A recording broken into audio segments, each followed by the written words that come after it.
Et bien le bonsoir à toutes et à tous. J'espère que vous allez bien, nous sommes jeudi. Et ouais, c'est la veille du vendredi. Et le vendredi, demain c'est open bar, mais ce soir on va parler de choses un peu graves, un peu qui nous touchent. On va parler de la fin de vie. Voilà. Et je recale tout ça. Salut Constaman, salut Régine, salut à toutes ceux et celles qui arrivent, que vous soyez sur la chaîne YouTube en replay ou là actuellement en direct. Et puis on va appeler notre ami Marius, comme à l'accoutumée.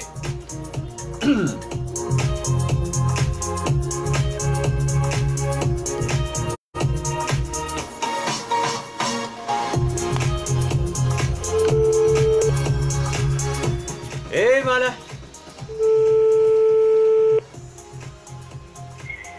À l'huile. À l'huile, comment ça va-t-il? Comme il doit aller. Ben, Père. ben écoute, moi je me demande si je vais pas mourir quand même, hein. Ben écoute, oui. On en est tous là. Dans ta question, oui, tu vas mourir. Mais on en est tous là. Ben, j'en suis sûr. Mais est-ce qu'on va réussir à vivre dignement et à mourir dignement? Tiens, c'est la question du soir. Je te laisse saluer pardon tout le monde. Ben écoute, je salue toutes les personnes qui nous écoutent et qui te regardent. Certaines mimiques étaient moqueries. Oh, Je leur souhaite bon courage. ça y est. J'ai regardé tout à l'heure là, j'ai vu même Lola à l'écran. Et ouais. Salut Lola, et je lui dis de se méfier de toi parce que elle va être connue du monde entier. Ah, qu'est-ce que tu veux, c'est ça. Hein? C'est ça le truc. Alors ce soir on parle d'euthanasie active, donc de la fin de vie. Faut-il légaliser ou pas l'euthanasie? Faut savoir que pour l'heure, la loi française prévoit notamment un droit à la sédation profonde et continue, autrement dit, d'être endormi définitivement pour les personnes dont le pronostic vital est engagé à court terme. Faut-il donc légaliser l'euthanasie? On va se poser la question ce soir, dans la causerie comme d'habitude. Voilà. Bah écoute, hier je crois, c'est hier ou avant-hier, Oui. Le comité d'éthique a dit que non, hein. Ouais. Hier ils ont rendu une décision à ce propos, tout en étant favorables à la PMA, donc ils ont rendu cela, et ils ont dit qu'ils n'allaient pas changer les lois existantes. Et Donc à mon avis, ça devrait rester en l'état, bon, avec la loi Leonetti. c'est ça, la fameuse loi Leonetti. C'est ça, donc non, je ne crois pas que ça va revenir sur le devant de la scène, hein. Ah bon? Ben non, puisqu'ils ont rendu leur rapport, je t'ai dit, donc je ne pense pas que ça va revenir.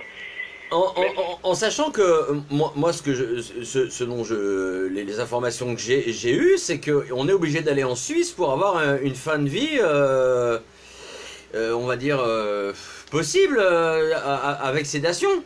En Suisse ou en Belgique. Ou en Belgique. Donc, et même aux Pays-Bas, je crois que c'est légal. Ouais. Donc, non, en France, ils sont un peu frileux en ce qui concerne la fin de vie. Donc, je ne pense pas que ça va revenir sur le devant de la scène. C'est assez... Mais bon, on ouais. peut toujours en discuter. Totalement. Alors, sur la causerie, on m'a dit... je salue Jean-Pierre, que j'embrasse, qui me dit... parce que c'est un choix personnel. Voilà, il est pour l'euthanasie active. Ben, peut-être, mais dans la loi française, il y a ce qu'on appelle... Comment ils ont appelé ça? Comme quoi ton corps ne t'appartient pas, en fait. Ah bon? Il y a un terme légal pour ça. Sans déconner. Ça s'appelle ce truc-là. Oh là là. Si, il y a un terme pour cela, comme quoi ton corps ne t'appartient pas, tu peux pas faire ce que tu veux de ton corps. Ah merde. Ah ben ouais, en tout cas dans la législation française, hein. Ouais. Donc on ne peut pas décider comme ça que soi-même on fait ceci de son corps ou ça. Ouais. Donc c'est un peu délicat cette chose-là, puisque ça relève plus de la morale quelque part, voire même de la religion. Même quoique la religion, certaines fois, je crois que c'était peut-être au Moyen-Âge, en tout cas au 14e ou au 15e siècle, l'église chrétienne faisait ce qu'on appelait le truc des saints, là. Comment ça s'appelle? Ils faisaient une espèce de litanie. Ouais, la litanie des saints. Ah ouais. Alors là, je suis pas au courant, là. Ça va revenir, ouais. Je suis pas au courant de la tentative des saints. Ouais, ça consistait à, comment dire, à préparer une personne pour son passage à l'au-delà. Ouais. Donc, quand on pensait qu'une personne était vraiment en fin de vie, on lui récitait tous les saints qu'il y avait pour favoriser sa transition entre le monde des vivants et le monde des morts. Ouais. Donc, mais alors, il y a une question de Dimitri, c'est si je me frappe, est-ce qu'on peut m'empêcher? Puisque mon corps m'appartient pas. Il peut se frapper. Mais voilà. Déjà, je vais te dire, Ouais. le suicide, déjà dans le code pénal, Ouais. il est interdit. Pardon. Attends, mais j'en apprends tous les soirs. Ah bon? Il est à un homicide. Mais j'ai le droit de m'homicider si j'ai envie de m'homicider. Oui, si tu te rates, il n'y a pas de souci. Non, faut pas que je me rate. Eh bien, à ce moment-là, on va te poser des questions. Ouais, j'aime bien mon mot, m'homicider. J'en ai trouvé un nouveau ce soir. Je m'homicide, tu m'homicides, il En m'homicide. matière d'éthique, c'est un peu compliqué. Les Ouais. gens ne peuvent pas disposer de leur corps comme ils l'entendent. Ouais, Sinon, si on pouvait disposer de son corps ouais. comme on le voulait, eh bien, le débat sur la GPA, par exemple, la gestation pour autrui, eh Ouais. ben, n'aurait pas connu le tollé qu'il a en ce moment. Ah là là là là, m'en parlez pas mon beau monsieur, mais c'est pas le sujet. Oui, mais c'est pour te dire que ton corps ne t'appartient pas. Parce qu'une femme peut dire mon corps m'appartient, je fais ce que j'en veux. Si je veux être enceinte pour quelqu'un, pour porter un enfant pour une personne, je peux le faire. Donc ça marche. Mais la loi te l'interdit. Attends, donc ça marche que chez les femmes alors. Ben, parce que c'est elle qui peut porter un enfant, mais je te parle dans ce cadre-là. Mais pour un homme, je pense que c'est possible. Ouais. Si par exemple tu décides de vendre un terrain, Ouais. ben ça c'est interdit. Pardon. Ben oui, si tu décides par exemple de vendre un rein ou je sais pas moi, un organe ou autre. Mais je peux faire un don. Par contre, le don est autorisé. D'accord. Alors si je peux faire un don, je peux m'ôter la vie. Comment? Si je fais un don, je peux m'ôter la vie aussi pour faire un don. Eh ben on va pas l'accepter. Tout ce qui va Oh bah merde. comment dire mettre fin à ta vie n'est pas légal en France. Bon. C'est bizarre, la dernière fois on parlait de la peine de mort. C'est fou ça. Eh bien, tu vois, en matière d'euthanasie, quelqu'un aide une autre personne à mourir, Ouais. eh bien, cette personne-là peut être poursuivie et être condamnée à au moins 30 ans de prison, selon le code pénal. Donc, tu vois, Mais c'est un meurtre. Ouais. C'est un peu bizarre, tout ce genre de choses. Bon. En matière pénale, pour l'euthanasie, c'est compliqué. Bon, alors j'ai un message WhatsApp que je diffuse. C'est parti, ça devrait fonctionner là. Ouais. Bonsoir, ici Josiane. Je voulais laisser mon témoignage concernant le sujet de ce soir qui m'intéresse beaucoup. Et parce que je me sens concernée et parce que moi je suis complètement pour l'euthanasie. Par contre, je lis le sujet de ce soir, vivre sa vie jusqu'à son terme, euthanasie active relative aux droits des malades. Il faut savoir qu'en France, il n'y a pas donc d'euthanasie relative ou autre et qu'il n'y a aucun droit, les malades n'ont aucun droit, les malades en fin de vie, les malades qui ont décidé d'en finir parce qu'ils n'en peuvent plus de souffrir, sont obligés de s'expatrier déjà en Belgique ou en Suisse, hein, et à condition encore d'avoir beaucoup d'argent pour se faire, hein, parce qu'en France, il n'existe que la loi Leonetti, et la loi Leonetti, elle ne sert à rien en fait. C'est une loi qui ne sert absolument à rien. Elle n'abrège pas les souffrances. On vous débranche simplement, on arrête de vous nourrir par perfusion, le glucose, etc. Et puis au bout de X jours, eh bien vous déshydratez et puis vous mourrez. Je suis bien placée pour le savoir, ma mère est décédée comme ça. Voilà. Donc entre autres choses, je voulais également rappeler qu'en France, on a beaucoup de retard au niveau de l'euthanasie. En France, on préfère laisser les gens mourir dans une déchéance affreuse. Les familles souffrent, les malades souffrent, les aidants souffrent, et il faut payer pour aller mourir ailleurs. Donc, il y a beaucoup de travail à faire. Et moi, je pense que les gens qui sont intéressés, je ne fais pas de promo, mais bon, moi, je suis adhérente à la DMD, l'association pour le droit de mourir dans la dignité. Quand vous avez une maladie comme Anne Berthe, qui était écrivaine, qui est décédée à 59 ans parce qu'elle a décidé d'aller se faire euthanasier en Belgique. Elle était atteinte de la maladie de Charcot. C'était absolument affreux. Si vous voulez retrouver tout ce qui concerne les lois de fin de vie en France, l'ADMD, il faut simplement que vous alliez sur le moteur de recherche Lilo. Je vous dis Lilo parce que chaque fois que vous faites une recherche, les petites gouttes vont à des associations, enfin pour la bonne cause. Et vous cherchez ADMD, voilà, vous allez trouver. Alors en Guadeloupe, il y a seulement 65 adhérents à ce jour. Il y en a un peu plus de 70 000 en France. C'est trop peu. Et il faut savoir aussi il vaut mieux préparer ses directives anticipées quand on est atteint d'une maladie dont on sait qu'on n'en guérira pas et qu'elle va s'aggraver. Parce que quand on se retrouve dans le cas de Vincent Lambert, qui est toujours hospitalisé à Reims et qui a une histoire là de religion, puis de famille, et puis il avait dit avant qu'il voulait, mais oralement, être euthanasié et ne pas être maintenu dans l'état où il est actuellement, c'est-à-dire comme un... c'est monstrueux. Cet homme-là, il ne l'a pas écrit. Donc c'est pour ça que j'engage tous les gens à faire leur directive anticipée.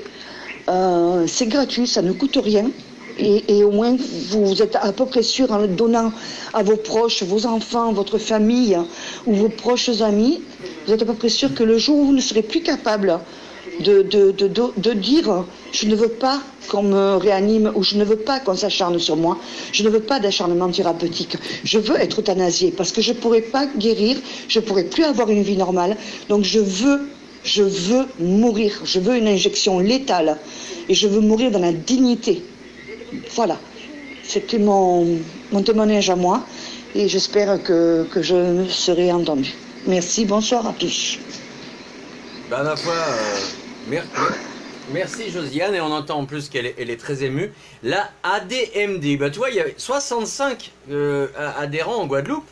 C'est peu, Marius. Oui, mais écoute, déjà je ferai peut-être une petite rectification. En Suisse, l'euthanasie est interdite. Ah. C'est le suicide assisté qui est autorisé. Bah c'est le suicide. L'euthanasie. Mais le suicide. Bah on joue un peu sur les mots là, non? Tu crois pas? Non, on ne joue pas sur les mots. Ouais. Les mots ont un sens.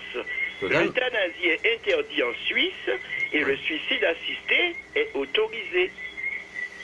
Le suicide assisté, ça veut dire que c'est la personne elle-même qui met fin à sa vie. C'est-à-dire c'est elle-même qui fait la procédure. On met tout à sa disposition. Ouais. Et elle-même fait l'acte.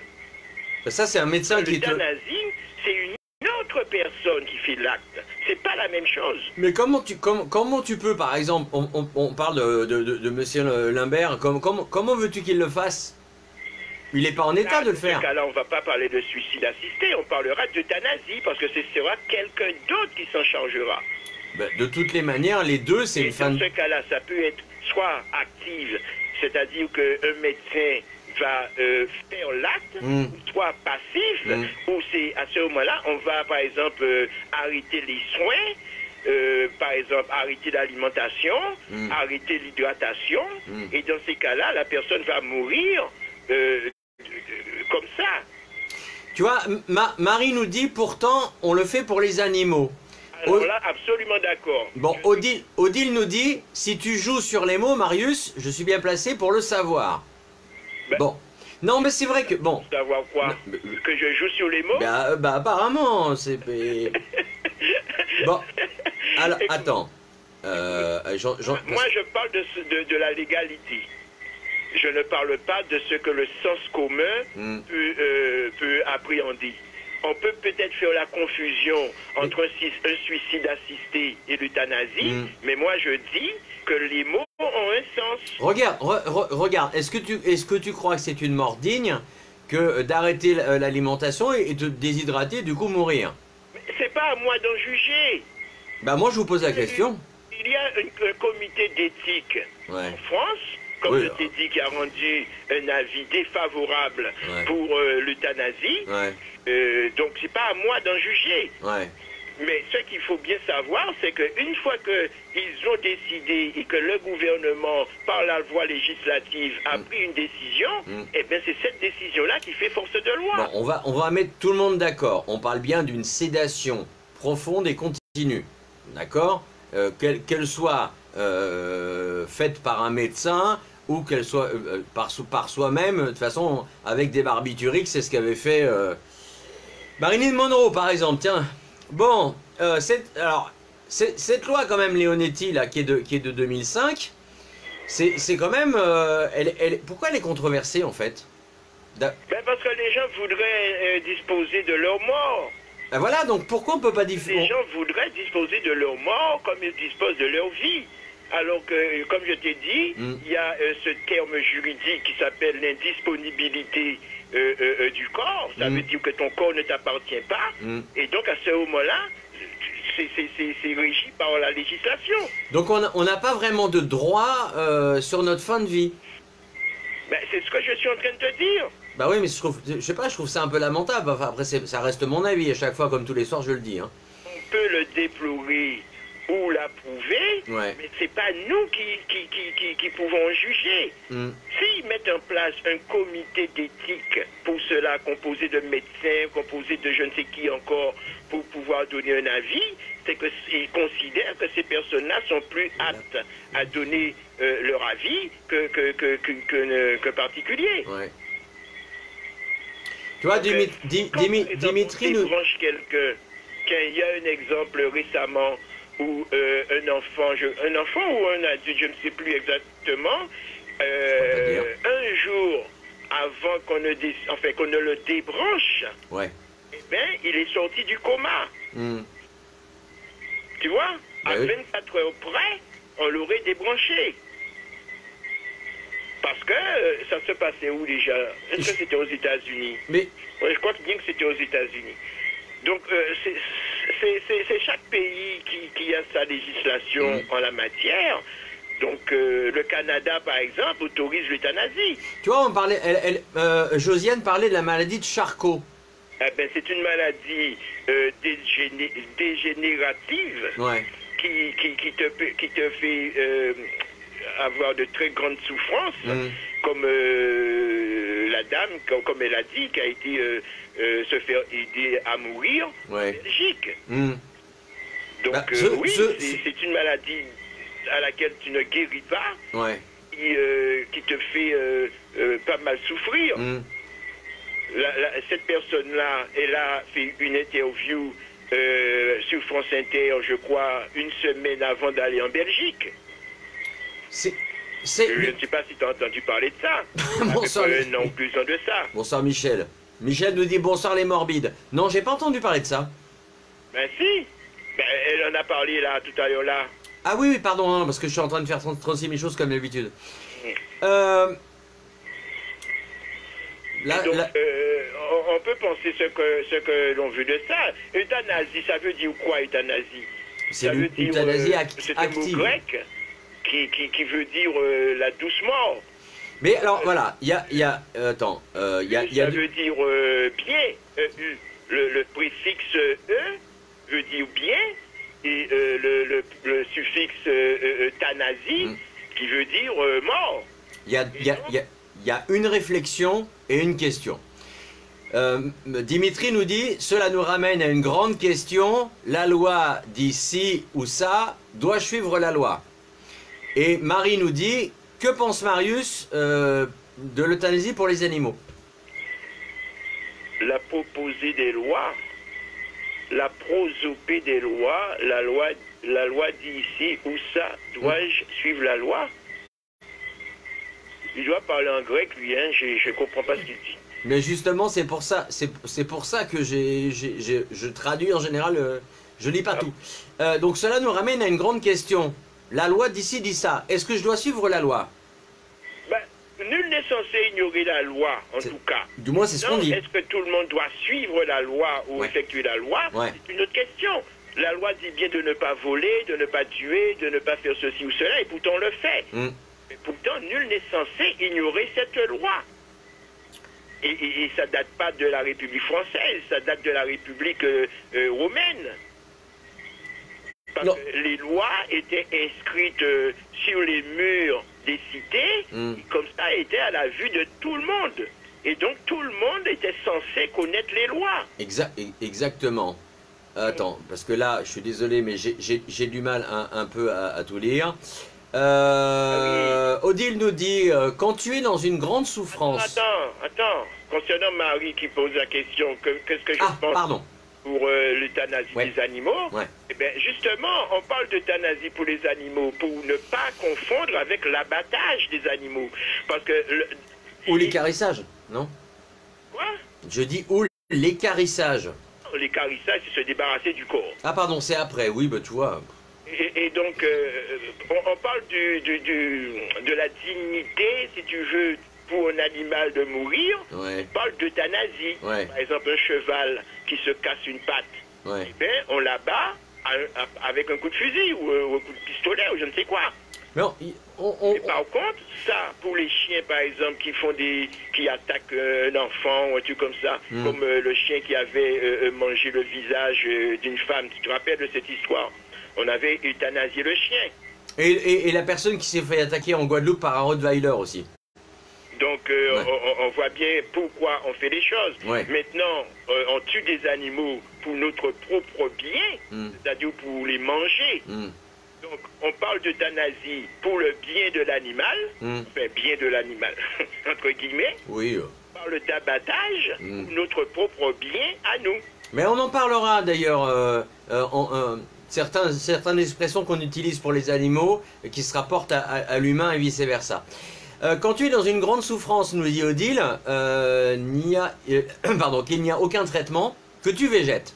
Si ça t'arrivait, Marius, tu ne ferais pas discours, tu ferais ce qu'il faut pour ne plus souffrir. Quel que soit le mot employé, ce n'est pas triste, c'est un choix bien mûri et préparé. Voilà, c'est ce que nous dit Odile. Et elle termine en disant, ce n'est pas morbide mais libérateur pour le malade et l'entourage. Bon, mais ça c'est chacun qui voit encore. C'est ce que je dis, c'est ce que dit Odile. Je suis pas en train... dis aussi, c'est chacun qui voit comment les choses se présentent à lui. Moi, par exemple, j'ai déjà dit à Michel comment moi je vais mourir si je devais choisir ma mort. Oh, tu me l'as dit aussi, il me semble. À partir du moment que moi, on me met des couches, que je ne peux pas faire mes affaires moi-même, comme je vois souvent, on s'acharne sur les thérapies. Eh bien, moi, j'ai déjà dit ça. Je ne veux pas subir ce genre de choses. J'ai toujours dit que j'ai au moins 4 boîtes d'Atarax en réserve, et le jour où je ne me sentirai plus apte à faire ma propre vie de la manière dont je veux le faire et que c'est quelqu'un d'autre qui décide pour moi, eh bien je prends tout d'un seul coup. Voilà, Michel peut confirmer s'il est encore là. Je lui ai déjà dit ça. Michel, je sais pas, Michel, oui, non, mais moi je crois ce que Michel nous dit pourquoi les causes de la mort ne vous... pourquoi les causes de la mort vous font peur? C'est comme toujours la même histoire. La dernière fois, il avait dit la même chose. C'est de la manière dont on meurt qui pose problème. Oui. Par exemple, un enfant qui traverse la rue et qui se fait écraser par une voiture, ça va émouvoir tout le monde. Mais le même enfant qui va mourir dans son lit pour je ne sais quelle raison, machin, ça va émouvoir personne. Alors, Dimitri reste sur la loi en disant la loi avait décidé de tuer Socrate. Socrate accepte cette injustice parce qu'il respecte la loi en vigueur. Socrate s'est suicidé, effectivement. Il a été condamné à mort et c'est lui qui devait boire le poison. Il est resté quelque temps en prison pour réfléchir à ce qu'il avait fait ou ce qu'on croyait qu'il avait fait. Et après, il a pris sa décision. Il a bu son... Comment s'appelait ce poison déjà? Je ne m'appelle plus le nom du poison. C'est pas de la ciguë des fois? Mais c'était une condamnation à mort. Marius. Pas un euthanasie ou un suicide ou quoi que ce soit. Si c'était une condamnation à mort. Marius, est-ce que c'était pas de la ciguë des fois? Ouais, je crois que c'était de la ciguë. Ouais, c'est parce que c'est purement l'époque en plus. Mais c'est lui qui a décidé de le boire parce qu'il était condamné à mort. Ouais. Parce que c'était une décision de justice, hein, il ne faut pas l'oublier. C'est pas comme si Socrate avait décidé un matin, tiens, j'ai envie de mourir. Alors, je rappelle une petite chose, c'est un article dans 20 minutes du mois de mai 2018. Il était inévitable d'intégrer le sujet de la fin de vie aux états généraux de la bioéthique. Mais cela ne signifie pas que l'exécutif ait envie de faire évoluer la loi sur ce sujet. Je suis très prudent, disait en octobre le Premier ministre Édouard Philippe. Je suis convaincu que la loi Leonetti répond aux besoins sans aller vers une loi différente, confiait la ministre de la Santé Agnès Buzyn, et en mars. Quant à Emmanuel Macron, lui ne s'est pas exprimé sur le sujet. Voilà. Eh bien, je te dis, ça tu me dis que c'est au mois de mai. C'était un article du mois de mai de 20 minutes, oui. Voilà. Eh bien, hier ou avant-hier, je ne sais plus si c'est hier ou avant-hier, le comité d'éthique a rendu son avis et a rendu un avis défavorable pour l'euthanasie. Donc on va certainement en rester là. Il va y avoir des vagues de suicides, je ne parle même pas. Pour ceux qui sont vraiment pas bien, ou que les gens vont se faire assassiner les uns et les autres parce que c'est plus tolérable pour certains malades. Écoute, mais ça c'est un autre... Ouais, c'est un autre problème. Il y a des suicides. Regarde par exemple chez les policiers. Ouais. Chez les policiers, il y a un fort taux de suicide. Chez les agriculteurs aussi. Chez les agriculteurs, il y a au moins un agriculteur qui se suicide tous les 2 jours. Exact. Donc il y a bien une souffrance sociale qui amène les gens à mettre fin à leur vie, sans pour cela qu'ils ne soient ni malades, ni quoi que ce soit. Donc la souffrance mentale, la souffrance sociale peut aussi amener à une fin de vie. Bon, alors attends, Odile est en train de te dire, il ne faut pas seulement le dire, il faut l'écrire, tu vois, par rapport à la fin de vie. Cela s'appelle les directives anticipées. Tu ne sais pas si tu fais un AVC ou autre chose, si tu seras à même de prendre tes médocs pour te suicider. Oui, elle a raison. Bon. Bien sûr. De toute façon, les personnes qui veulent je cherche la corde, comment dire, ne pas subir des acharnements thérapeutiques, ils le précisent. Ils le disent à leur entourage ou ils l'inscrivent dans un fichier, je crois. Et puis, quand le moment arrive à cela, eh ben, on fait ce que la personne a dit. Bah, il me semble que c'est comme tout papier légaux, que tu signes de ta main, tu fais ta lettre et ensuite tu vas directement chez un notaire, non pas un notaire, un huissier, non, oh là là, l'autre là. Hein? Et l'autre? Non, tu vas chez un notaire, ça se peut. Non, c'est pas un notaire, c'est pas un huissier, je vais retrouver, bref. À partir du moment que tu as... Mais tu vas déposer cette lettre, voilà. À partir du moment que tu as signifié ta volonté, ils en tiennent compte. Attends, parce que Michel nous dit l'Atarax ne va pas tuer Marius. Il le sait très bien pourquoi. T'es pas obligé de répondre à chaque fois, Marius. Hein? Bah, écoute, c'est Michel. Et donc, il y a eu un Américain récemment en Floride. Oui. Il y a eu un accident de voiture et quand il est arrivé à l'hôpital, quand les médecins ont ouvert sa chemise, ils ont vu écrit, c'est-à-dire tatoué sur sa poitrine. Ah, ça peut être une solution, oui. Ne me réanimez pas. Ça peut être une solution. et ils ne l'ont pas réanimé. Ouais. Ça s'est passé aux États-Unis. Donc il y a plein de façons pour exprimer sa volonté en matière de fin de vie. Mais après, les États-Unis n'ont pas les mêmes lois que nous, n'ont pas les mêmes règles. Est-ce que tu crois que si je me fais tatouer sur le bras, ne me réanimez pas, les urgentistes vont pas me réanimer? Maintenant, que les vivants fassent leur propre volonté et qui aillent à l'encontre de la volonté du mort, une chose. Et c'est une chose qui arrive souvent. Parce que les gens ne tiennent pas forcément compte de la volonté de la personne. Alors, j'aimerais répondre à ce que... Soit pour des raisons de moralité, soit par des raisons de religion, soit pour d'autres considérations. Ah, donc j'ai remis mon petit Google en marche, c'est bien ça, c'est bien le notaire chez qui tu as déposé un courrier et qui est certifié. Bon, ensuite, Odile me dit, pas obligé Bernie, tu peux confier tes directives à des proches de confiance. Seulement au niveau de la loi, tes proches de confiance ne valent rien. Donc, il faut passer directement par un homme de loi. Ça ne valent rien. Il faut que ce soit bien précisé. C'est comme en matière de don d'organes.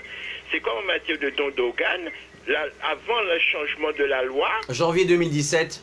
Avant ce changement-là, eh bien, il fallait que la personne définisse sa volonté de donner son organe. Mais ça, je pense maintenant, c'est le contraire. Il faut qu'il définisse sa non-volonté de donner ses organes. Ouais. Donc, tu vois, on tient compte de la volonté de la personne. Tu vois, Michel nous dit, je souhaiterais qu'on aille disperser mes cendres en Afrique. Ouais, mais pour cela, il faut d'abord qu'il soit mort. Ben voilà, Michel, il faut que tu meurs avant. Dimitri nous dit, je préfère être sauvé par la médecine plutôt que mourir. Ah. Oui, mais attends, de quoi parle-t-on? On parle de la fin de vie, là. De l'euthanasie et de la fin de vie dans la mesure où la personne est en phase terminale. C'est de ça qu'il s'agit. C'est ça. C'est pas... voilà. Soit malade par un cancer ou je ne sais quelle autre maladie, que cette maladie-là soit incurable. C'est-à-dire que tu n'en guéris pas. Par exemple, Parkinson, il y a quelques années, on avait du mal à en guérir. Enfin, maintenant, on peut aménager. C'est ce qu'on appelle les soins palliatifs. Voilà. Les soins palliatifs, c'est-à-dire qu'on te maintient en vie en te faisant le moins souffrir par des injections de morphine ou d'autres antalgiques, analgésiques. Analgésiques, ouais. Donc à ce moment-là, tu restes en vie, tu vas mourir, mais sans souffrir. Odile, je t'engage à regarder un petit peu ce qui se passe au niveau de la législation. Si tu me dis que c'est faux ce que je suis en train de dire, je ne te parle pas d'un testament de biens. Je te parle bien de ma volonté à moi de me faire réanimer ou pas réanimer et machin, machin. Ça de toute façon, ça fait partie de... c'est huissier de justice, notaire, tout ça, tu peux très bien... t'as des sites pour ça. Régine nous dit, quant à moi, je choisis plutôt de partir au terme de la petite mort, Souchon. Régine, je t'embrasse. Mais comme disait l'autre, c'est Gainsbourg qui disait ça. Moi, j'aimerais bien mourir entre les jambes d'une femme. Entre les cuisses d'une femme, exactement. Et malheureusement, il ne l'a pas fait. On a tous nos envies, on a tous nos volontés, mais la mort ne nous demande aucun avis. On a tous un point en commun. On est et on meurt. Mais on choisit rarement sa mort. À moins vraiment de suicider, oui, d'accord. On ne choisit pas non plus sa naissance, hein. Ah bon, non, c'est vrai. Donc, l'euthanasie, on lui a changé les termes au cours la première décennie du XXe siècle. Ouais. Je crois que c'était en 1907. Ouais. On a donné ce truc comme si on voulait éradiquer, par exemple, toute une population par le terme euthanasie, qui a été reprise par le Troisième Reich. Oh là, oui. Au cours de la Seconde Guerre mondiale. On euthanasiait, par exemple, euthanasier. Moi, je mettrais plutôt, on éliminait, par exemple, les adultes handicapés, les malades mentaux, les tziganes, les juifs, enfin, toutes les personnes... Les homosexuels, etc., etc. Ouais. Les personnes qui ne répondaient pas au canon des aliens, des Ariens. Alors, les hommes de couleur, on n'en parle même pas, hein, vous y passez directement. Hein. Donc, pour eux, les Ariens, les nazis, pour eux, c'était la race pure Ouais. qui devait seulement subsister. Eh oui. Et donc tous les autres, ils voulaient les éliminer. Et donc on a travesti le bon terme euthanasie qui signifiait, comme je l'ai dit tout à l'heure là, la douce mort, Ouais. par une extermination de masse. Tu parles du douce mort. On leur disait d'aller, qu'ils allaient à la douche, qu'il fallait qu'ils se déshabillent, et du coup ils étaient gazés. Et donc Sympa. le vrai terme du mot, Ouais. dont on parle aujourd'hui, c'est-à-dire l'euthanasie de la fin de vie pour avoir le droit de mourir de la dignité, eh bien c'est de ça qu'il s'agit.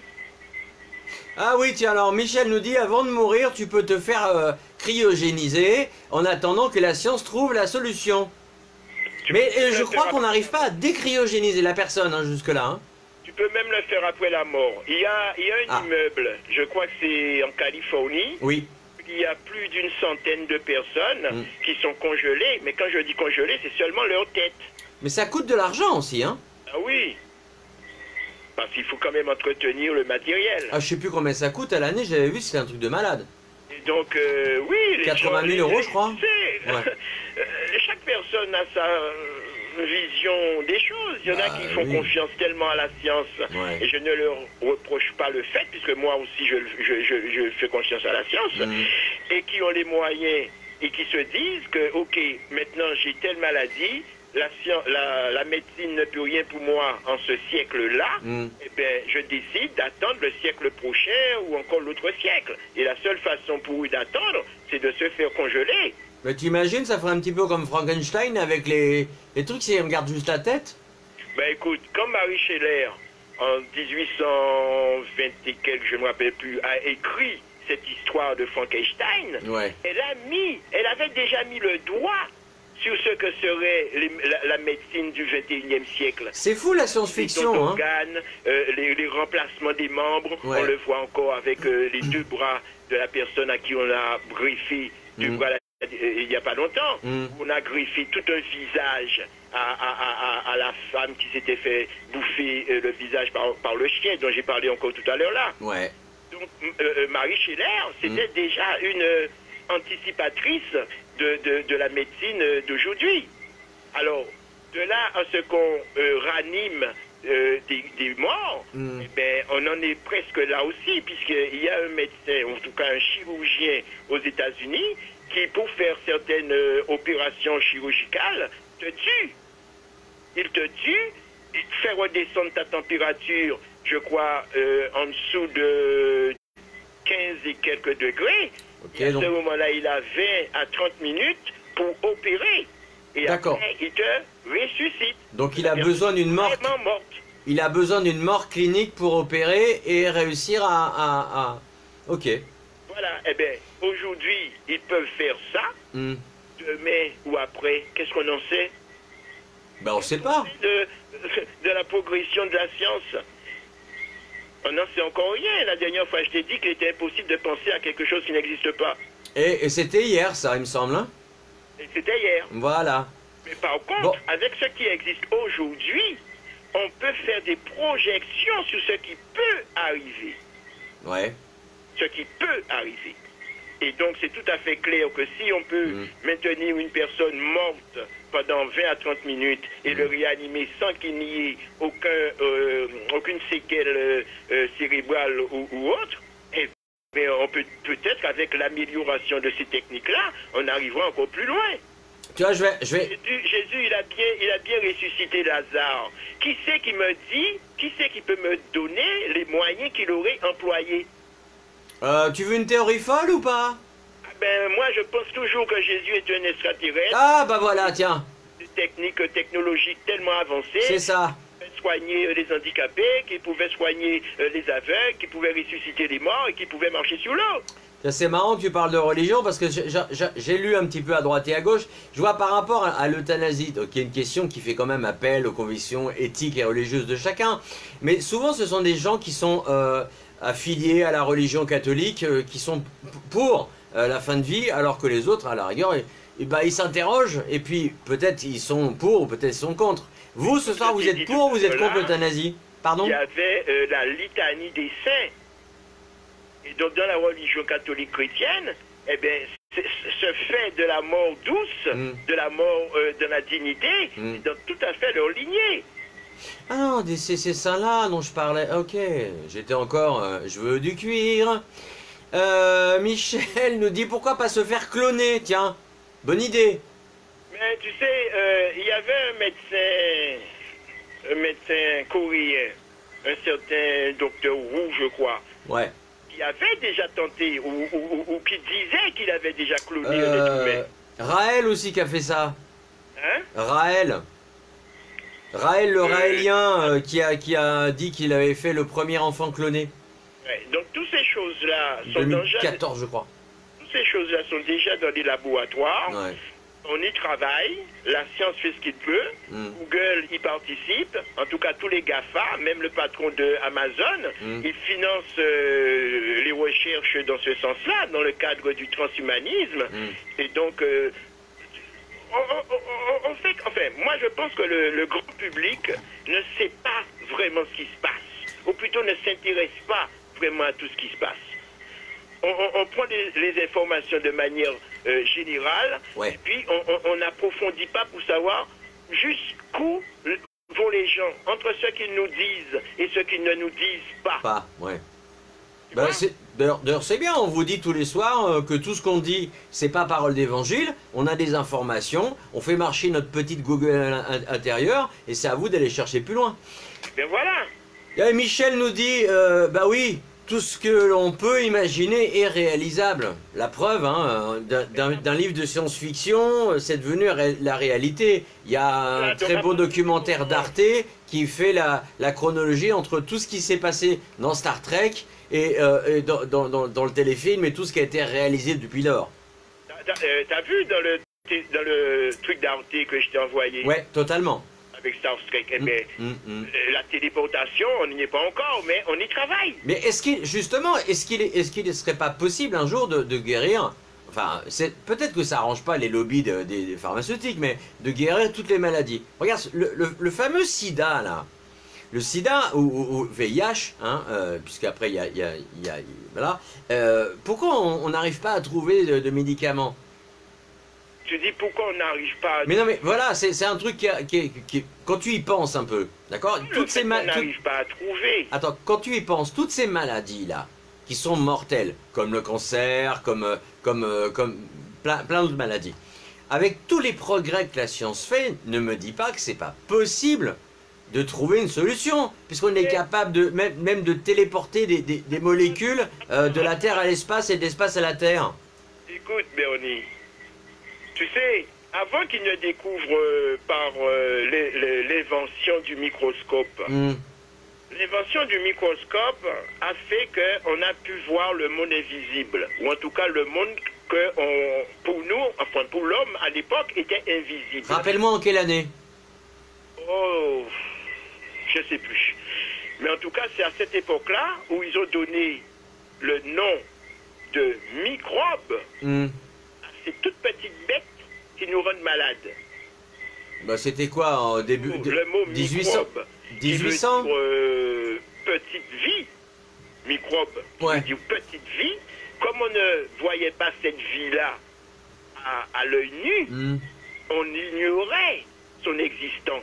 Et donc, on attribuait aux maladies qui relevaient de ces microbes-là, on lui attribuait des considérations soit religieuses, ou soit sataniques, ou tout ce que tu veux. Ah bah comme tout. Une fois qu'on a inventé ce fameux microscope et qu'on a été voir dans le corps humain ce qui s'y passait, on a trouvé cette petite vie dont on ignorait l'existence. Ce fameux microbe, tous ces petits micro-organismes qui transportent soit la lèpre, la peste, le choléra, ou encore je ne sais quelle autre maladie. C'est gentil. Eh bien, la science avant ça ne pouvait pas pronostiquer, ou on pouvait se poser la question, avec les techniques de l'époque, pourquoi on ne guérit pas les personnes qui ont la peste? Pourquoi on ne guérit pas les gens qui ont la gale, bon, la rage? maintenant, on le guérit très bien. Aujourd'hui,